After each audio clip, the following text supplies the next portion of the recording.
شروع اللہ کا نام لے کر جو بڑا مہربان نہایت رحم والا ہے۔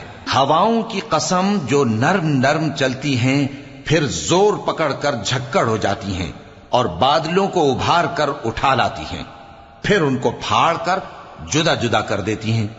پھر فرشتوں کی قسم جو وحی لاتے ہیں تاکہ عذر دور کر دیا جائے یا ڈر سنا دیا جائے کہ جس فیصلے کا تم سے وعدہ کیا جاتا ہے وہ ہو کر رہے گا، جب تاروں کی چمک جاتی رہے اور جب آسمان میں شگاف پڑ جائیں اور جب پہاڑ ریزہ ریزہ کر کے اڑا دیے جائیں اور جب پیغمبروں کے لیے وقت مقرر کر دیا جائے، بھلا ان کاموں میں تاخیر کس لیے کی گئی؟ فیصلے کے دن کے لیے، اور تمہیں کیا خبر کہ فیصلے کا دن کیا ہے؟ اس دن جھٹلانے والوں کے لیے خرابی ہوگی۔ کیا ہم نے پہلے لوگوں کو ہلاک نہیں کر ڈالا تھا؟